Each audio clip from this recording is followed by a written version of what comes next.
Some tips for working with style sheets.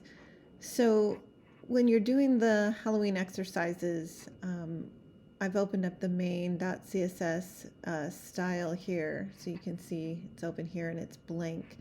So when I start a CSS file, I want to start kind of like building the framework with my comments.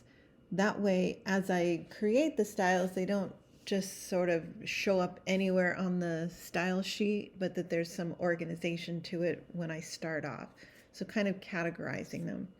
So you'll see in a lot of our example style sheets as we're going that we'll start off with a comment like this. So you see as it goes grayed out, that means everything on that from that point on will be grayed out. You need to put the closing comment right here. Okay, so let's start like building an outline. If I was going to write a paper, in other words, so you want to start from top to bottom.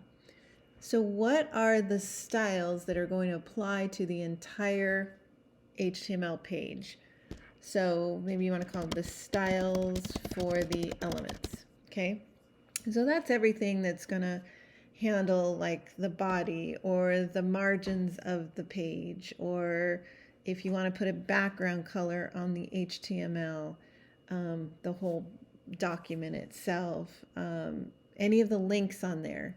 So if you're going to hover and then they change from one color to another if you click on them. So all of those things apply globally across the entire index or whatever HTML page you're working on.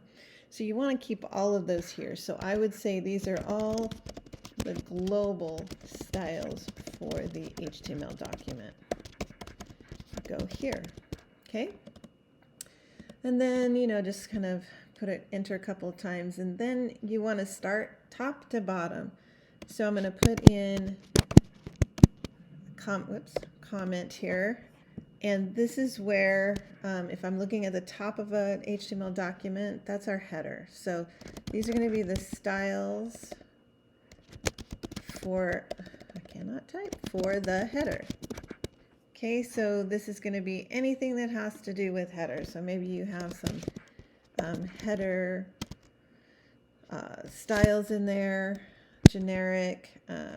Maybe you have an H1, so you want to do a header H1 and then apply some styles there, and so forth and so on. Maybe there's an image in there, right? We've seen that a lot. A header image, and then you're going to apply some styles there. So anyway, you get the idea. Then next, moving down the page, we're going to have our main content. So in here, this is where we want to put, not outside, we want it to be a comment that it gets ignored. So we put it inside the styles for the main content. Okay, so that's where you're going to have information about main, anything that you want to do to the content that's within the main section there. Speaking of sections, so maybe the next thing you want to do is inside that main, you're going to have your section. So we want to create some styles for the section. Okay. And then I'm going to continue building out my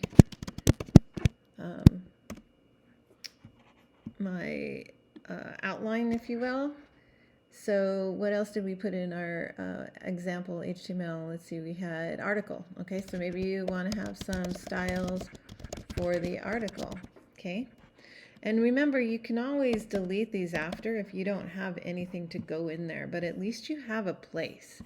As you're creating your page and things come to mind and you want to add this, add that, you've got a place to put it so it makes sense. Here we want styles for the aside. Okay. Let's see, continuing on down the page, we would then next have our footer. So here's where we want to put the styles for the footer. Okay. And then as we move forward, down below after this is where we would start to put some of our information if we were going to create styles for a like media queries for a tablet size or a phone size versus a desktop size. We can put all those at the end. But this really is the best thing to do before you even start to create any styles. That way you know exactly where you're going to put them. They make sense. You're able to find them later on when you want to make any changes. And there's just a flow and organization to it. So I'd encourage you to do this as much as possible. All right. Thanks.